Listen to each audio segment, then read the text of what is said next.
Hebrews 6:3. Let's grow up if God is willing. If God is willing. God's will. What is God's will? Thank you, Father, that your will is perfect. And thank you that it is your will for us to be blessed. Turuan niyo po kami, Panginoon, ngayon na pakaunawain ang ibig sabihin ng kalooban ninyo. Para hindi lang namin ito malaman, makilala, kundi masunod. Enable us, O Lord, to grasp the height of your wisdom. At nawa ang karunungan niyo ang siya magpalaya, magpaliwanag sa aming isip. Be our preacher, our teacher. Kayo lang po ang mangaral, turuan niyo po kami. We ask in the name of your Son, Jesus. Madalas naaabuso yung salitang God's will. Madalas very carelessly madidinig mo how it is used and misused. But usually, what people call God's will could actually be wish ko lang. Yung alam mo, God's will na pautangin mo ko. Alam mo, God's will na magamit ko ang bahay mo. God's will na ikaw maglibre pala sa aking birthday. Yung God's will na magkaroon ng advantage. At yon ay yung pala, wish ko lang. Andalas, nadidinig mo yan. Kumisa naman, God's will could actually really be guni-guni. Akala lang niya.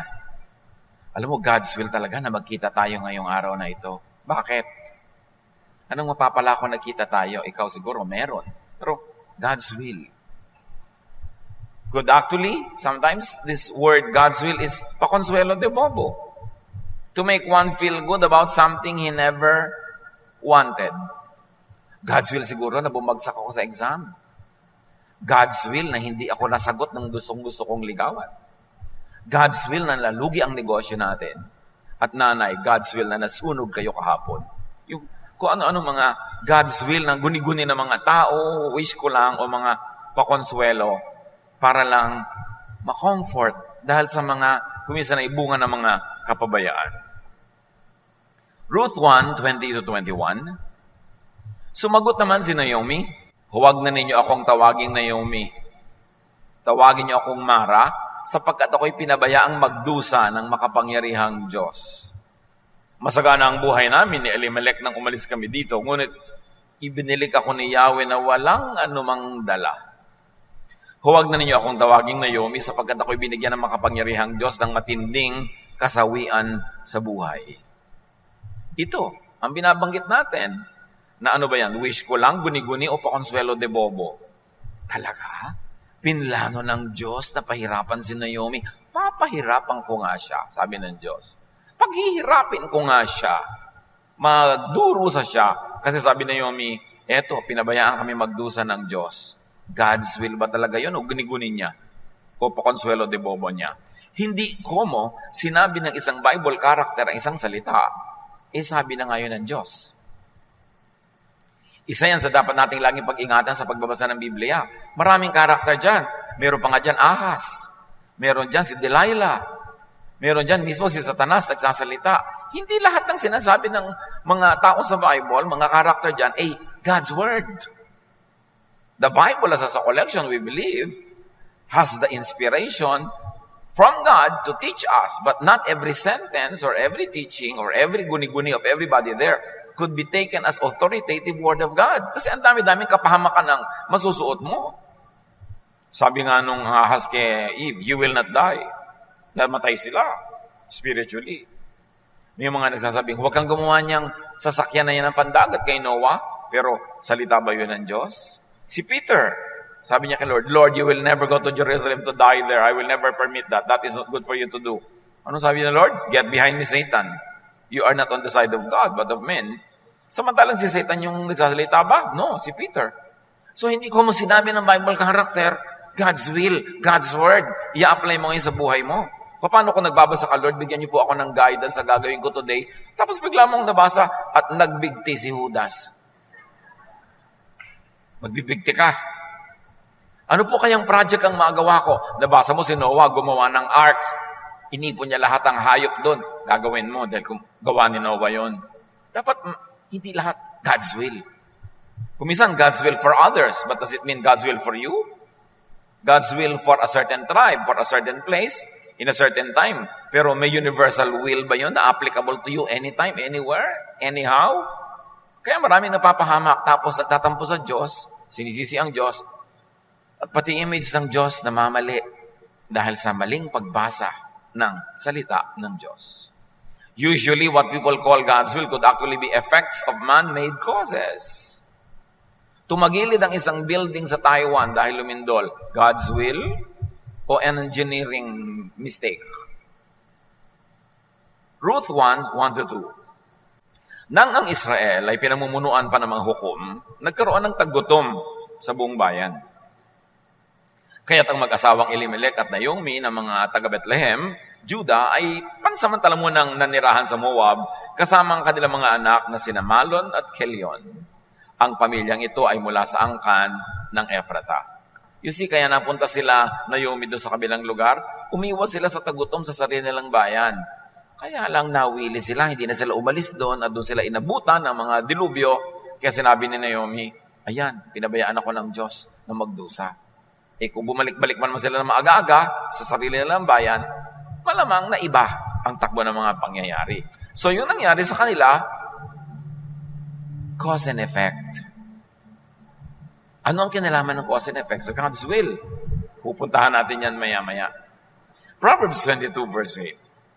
Ang nag-ahasik ng kasamaan ay mag-aani ng kamalasan at hindi magtatagal ang kanyang kasamaan.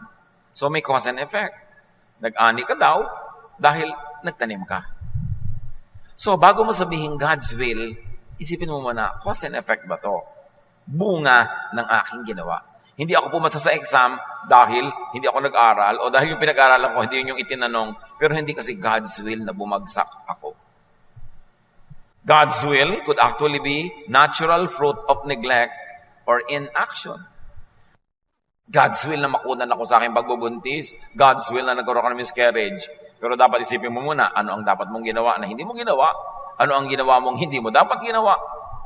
Meron ba tayong pananagutan sa tinatawag nating God's will? Dahil sabi, alam nga namang sabi ng Diyos, nagbubuntis ka ha, palalaglagin ko yan in 3 weeks. Ganun kaya ang Diyos? Tapos paglalaglas mo, God's will? Pakonsuelo lang ba yan sa ating hindi makaunawang isip? Guguni-guni o wish ko lang? Ecclesiastes 10:18, kung pabaya ang may-ari, ang bubong ay masisira. Kung siya ay tamad, mawawasak ang buong bahay. Dahil hindi inaalagaan, hindi maintain, hindi pinapatibay. Ngayon bumagsak sa'yo, God's will. Ang dami natin nadidinig na ganon, sinisira ang puri ng Diyos, na parang Diyos ang kontrabida, Diyos ang nag-iisip ng masama para sa'yo, at kagagawa ng Diyos, pananagutan niya ang mga dilubyo sa ating buhay. Related na related din dito mga kapatid, yung God will provide. Naku, pinaka-abuse na yata na idea yan, God will provide. Anak, gusto mo magpastor? Ano magiging kita mo? Ang liit-liit ng church na pagpapastolan mo. Gusto mo magganito, gusto mo sabihin ng anak, God will provide. Gusto mo mag full-time work, mag-missionary? O kaya, summer missionary ka sa Thailand? Nasaan ang pera mo? God will provide. Ang ibig sabihin pala ng God will provide, manghihingi ako sa mga tao. Magdidilihensya ako o uutang ako. Ngayon, pag nagutom, hindi na kaya nagkaroon, sabihin, ay, God's will, na magutom ako dahil naging missionary naman ako. Walang provision na ginawa, walang ginawang plano. Anak, gusto mo mag full-time work, gusto mo magpasok, magtayo ka ng negosyo, ng tindahan, paalagaan mo sa kapatid mo o sa asawa mo para may iba ka pang income. Pero mo laging sabihin, God will provide. Kasi, yung pala, daing ka ng daing. Alam niyo yung mga maraming mga religious workers, mga missionary, mga pastor, talagang master's degree sa pagdaing, sa pagpaparinig, sasabing, naku, birthday na nga po sister ng anak ko prayer niya po sana talagang makagkaroon siya ng malaking party at meron po akong vision na isang makakausap ko ang magbabayad sa party. Nung hindi na ngayon makatiis itong tao dahil laging siyang hinihingan, pinapaningan, sige na nga, ako na nga magbabayad dyan. Sabi niya, God's will. Yung pala, minaniobra niya yung mga pangyayari para yung gusto niya ang matupad. So, minamanipulate lang pala niya yung natural law. Yung natural law, syempre, pag nanghingi ka, nangutang ka, bibigyan ka, o ayaw pa rin, pero ang kulit-kulit mo, para na lang matahimik ka, binigyan ka, natural law yon. But you should remember that natural law is also within God's will. God, His will reflected by nature. Like gravity. Gravity. It is God's will that if there is something that has mass and weight, and there is nothing to hold it or to suspend it from falling, malalaglag yan. Gravity yon. Natural law yon. May binitawan kang bola, walang sasalong iba, malalaglag. Kung babasagin yon, mababasag. Pero, ikaw na tao, na naakit-akit ang bundok, palakad-lakad ka sa mga pilapil, pakiambot-kiambot ka sa gilid ng mga bato, nadulas ka, nabagok ang ulo mo, kung sabihin God's will. Natural law was operational, but you should have done your part to avert an accident through also doing what is natural, like being careful. Mag-ingat ka, huwag ka doon dumaan, may iba kang daanan, natural law pa rin yun. So may general, universal law, God's will, which is natural law. But the details of application in people's lives could be affected, could be engineered by your behavior. Because your behavior is also part of natural law. If P, then Q. Nag-iingat ka, therefore hindi ka nadulas. Pero hindi, sasabihin ng Diyos, bukas, maglalakad yan sa gilid ng bundok. Ihuhulog ko siya. Yan ang God's will. Natulog ang napakaraming mga mananampalataya ng Diyos sa isang hotel na walang fire escape. Nagkaroon ng sunog, namatay silang lahat. God's will? O, somebody did not do his homework. Hindi chinek ang mga fire escape. O, dapat hindi doon piniling tulugan. Dahil hindi naman sasadyain ng Diyos, magka-camp kayo magko-convention kayo, lilitsunin ko kayong lahat sa isang sunog. God's will ba yun? Remember, there's a big God's will expressed in natural law. But the detail of how it applies to you could be engineered by your carefulness, by your skill. And sometimes, even despite your skill, nangyari pa rin yun na tinatawag ni Solomon na bad luck. Sabi niya, time and chance happens to all. Nag-practice ka, hindi ka pa rin pumasa. Magaling ka, hindi ka pa rin nanalo. Minalas ka. Yun ang sinasabi ni Solomon doon. Time and chance happens to all. But exception yon. Generally, what you plant is what you harvest. Actually, what people call God's will could be effects of natural law, as we have been saying all along. Why? God is the creator of nature. Talagang may gravity. Pagka ang isang aeroplano bumagsak, hindi pinlano ng Diyos sa pabagsakin yon. May mga engineer siguro na hindi ginawa ang trabaho nila o humarap sila sa isang napakalaking turbulence, hindi na kaya ng mekanismo ng aeroplano, bumagsak sila. Pero hindi pa planuhin ng Diyos na pabagsakin sila. God is the author of natural law, and that natural law is impersonal. Merong mga tao na, naku, pagsakay sa aeroplano, nakita, ay pastor, safe na po ako, nandito pala kayo. Talaga? Wala bang pastor na nakaka-plane crash? Pagkakasabay ka sa isang barko, ay, naku, hindi po tayo lulubog, nandito si pastor. Ang dami ng pastor na nalunod. So, kasi may natural law. And it is impersonal. Hindi i-accept ng Diyos yung isang barko dahil lang may Kristiyano doon na isa. Ang dami-dami nang nagtataka, bakit naman po yung tatay ko, missionary, yung nanay ko, maka-Diyos, bakit naman na-aksidente pa siya? Bakit pinayagan yun ng Diyos? May natural law, iha. There are physical laws. Pag may collision, may madadamage yun. Yung nanay mo, nasa kaharap-harapan ng basya, ang napipi. Kung nasa likod siya, may mga nasa likod, hindi napipi. Kasi may natural law.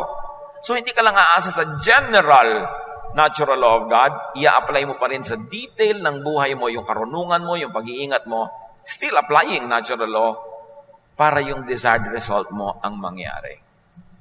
Nahuhulog ka dahil sa gravity, pero God's will yon generally, but God does not specifically plan that you will fall. You only happen to be in a part of a building probably that would collapse, kaya ka na ganun. Pinaghahalo natin yung general, impersonal natural law of God with our personal intelligence and skill para ma-maximize yung pag-iwas sa panganib at ma-maximize yung posibilidad ng pagtatagumpay. Hindi isususpend ng Diyos ang law of nature dahil lang nandun ka. Kung sakasakali mang mangyari yun, yun ang tinatawag nating himala. At yung himala, the suspension of natural law to give you a favorable footing, that is the exemption rather than the rule. Huwag laging maghanap ng himala. Obey natural law, use natural intelligence, do what is practical and correct. Because faith, if it has no works, is dead. Natural law, may sakit ka, kailangan mo ng gamot. Yung iba, magdadasal lang po ako, hindi po ako inom ng gamot para ako gumaling. Himala ang hinahanap mo, kapatid. Pero if you want to operate within God's will, which is expressed in natural law, medicate. Do what is proper. Para ma-assist mo yung natural law na maging favorable sa'yo. Bakit naman po yung nanay ko talaga hindi uminom ng gamot, gumaling siya? Himala yun.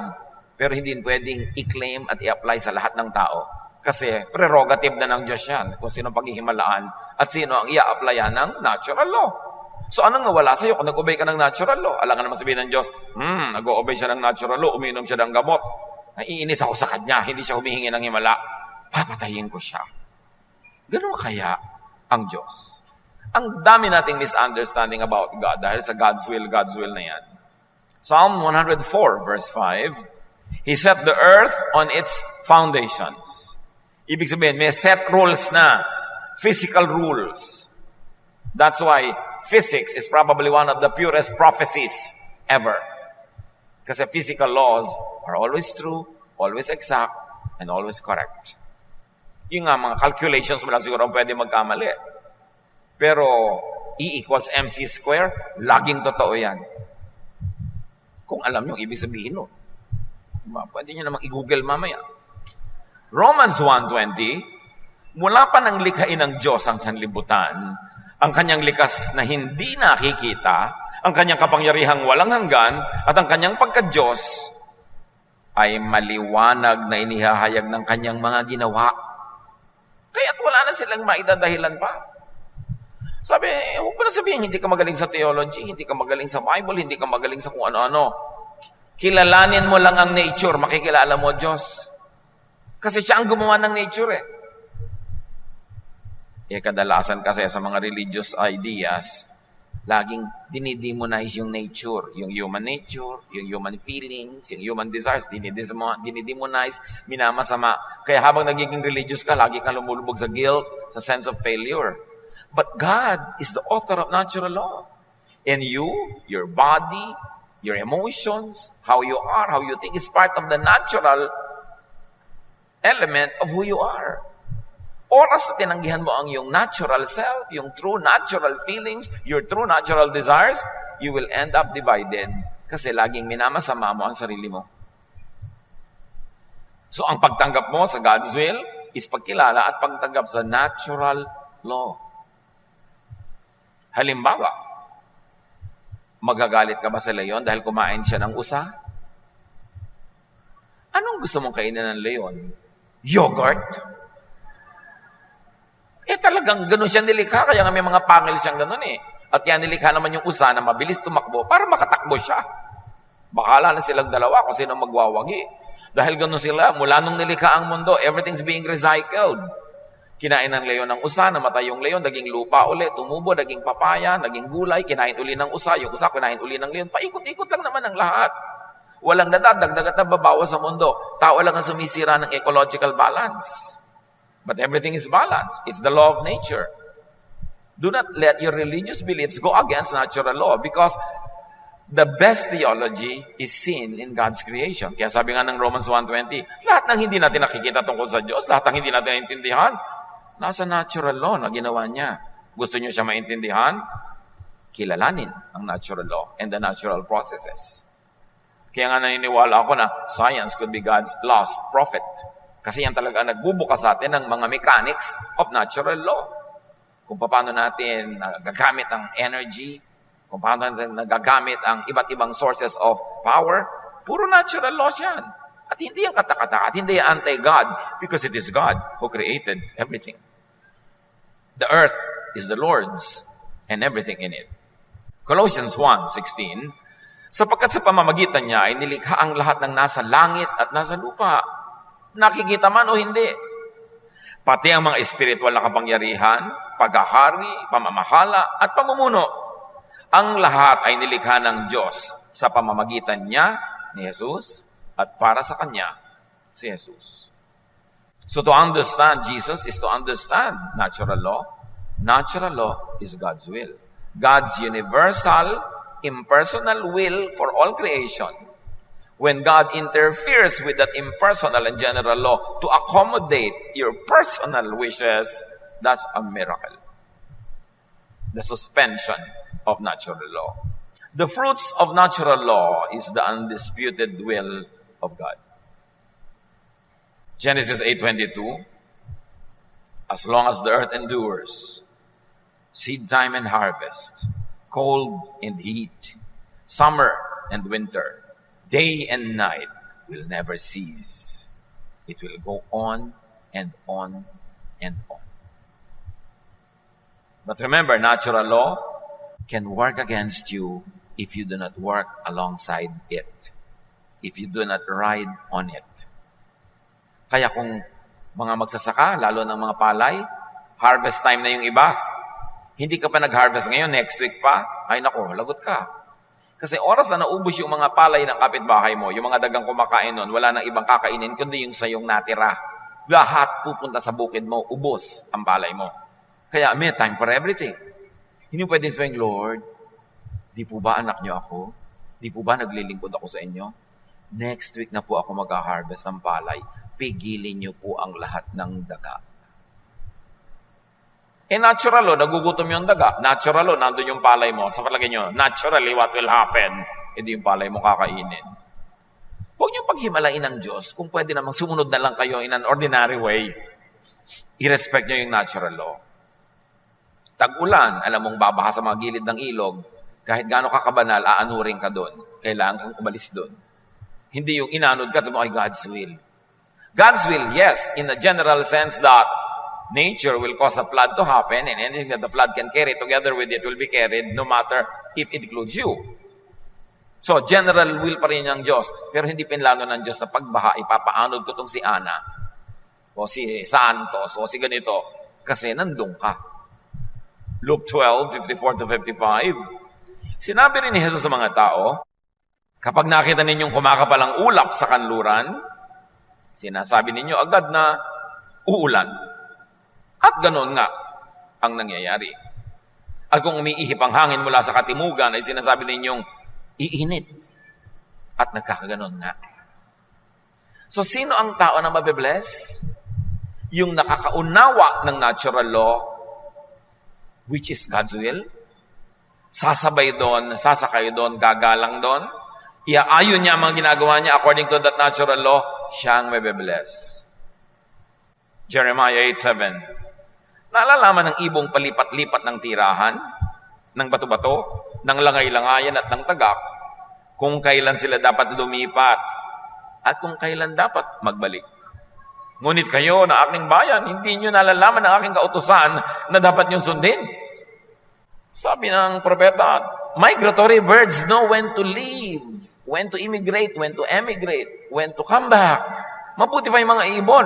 Alam nila ang mga signs of the times, ginagawa nila para hindi sila mapahamak. Kayo, aral pa kayo ng aral, dasal kayo ng dasal. Ang titigas ng ulo nyo, hindi nyo sundin ang aking kalooban. Pagkatapos gusto nyo mabless. So talagang merong cause and effect. Sinasabi sa geometry, if P, then Q. Meron talagang ganun. Matthew 24:32-33. Unawain ninyo ang aral mula sa puno ng igos. Sabi ni Jesus, this is about the fig tree. Kapag ang mga sanga nito ay umuusbong at nagkakadahon na, alam niyong malapit na ang tag-araw.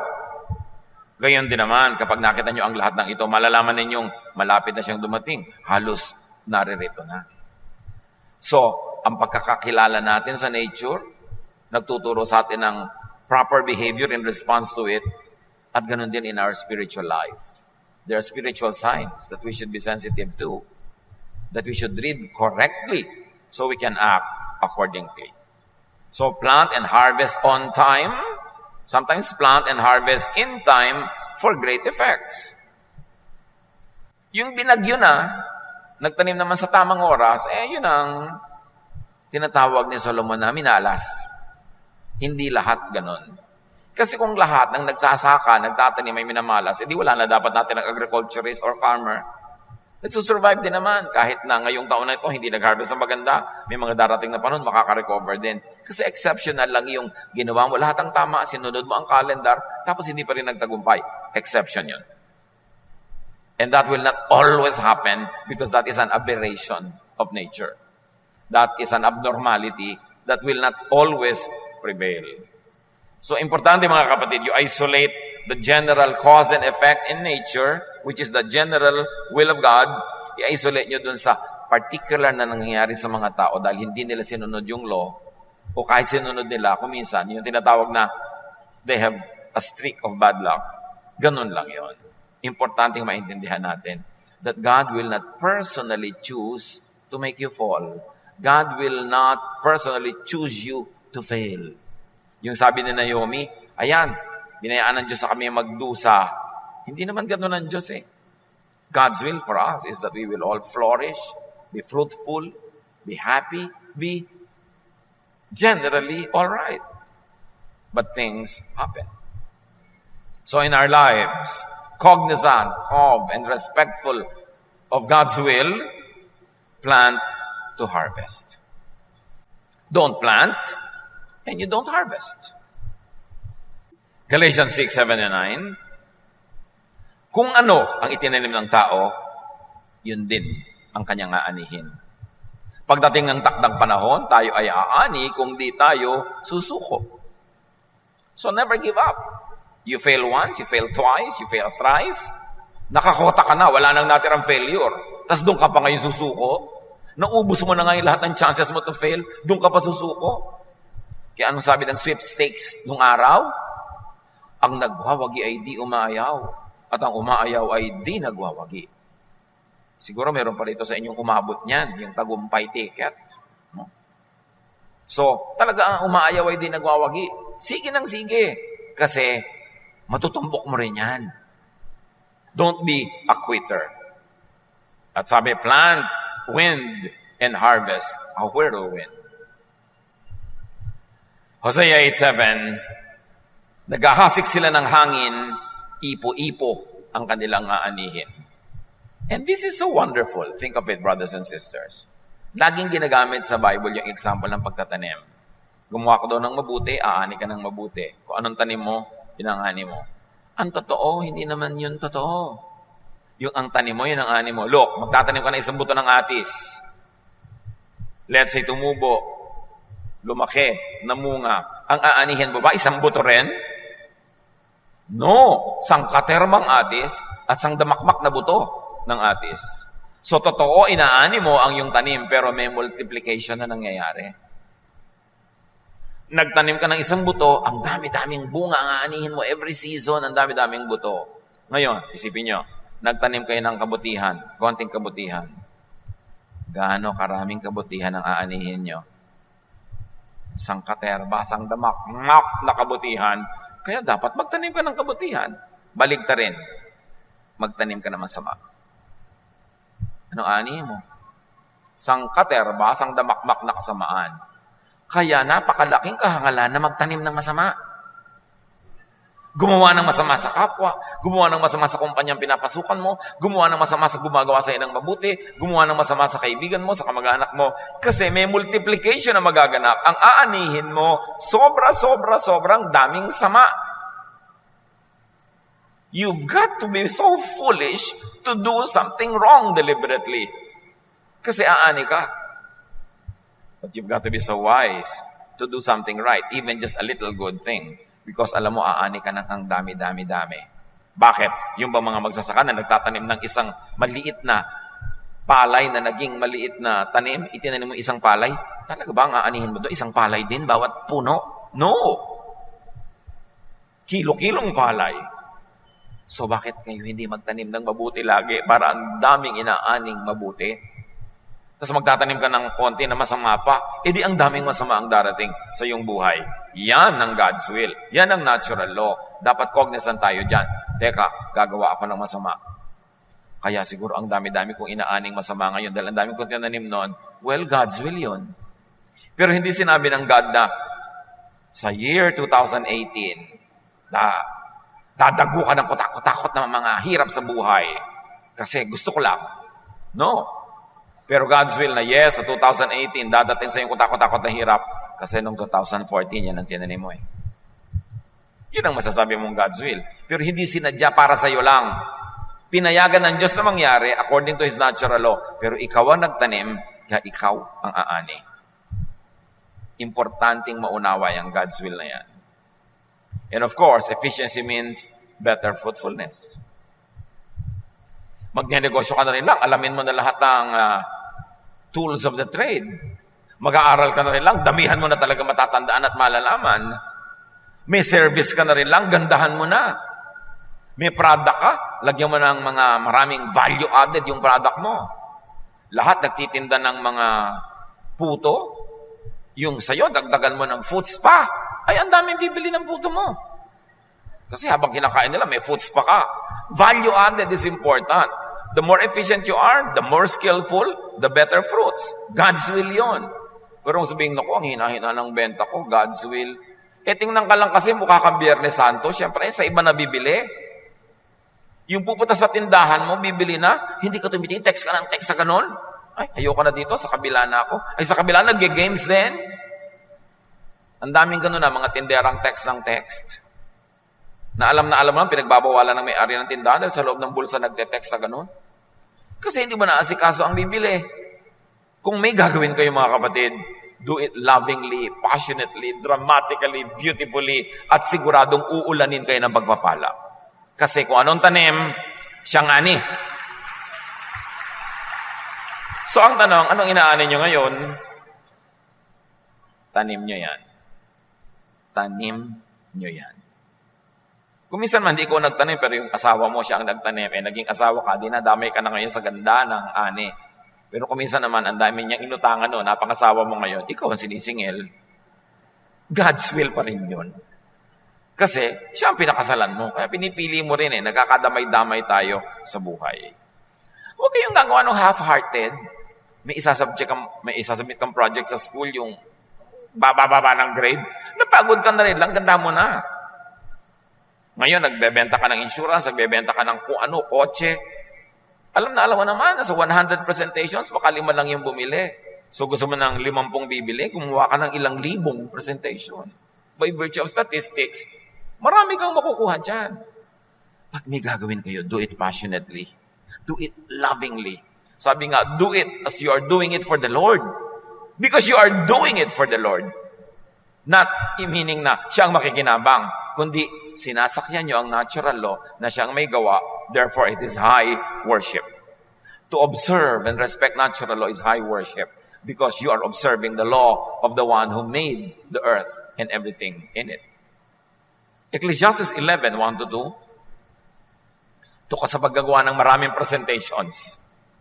Maghagis ka ng tinapay sa gitna ng karagatan at may mapapakinabangan ka pagdating ng araw.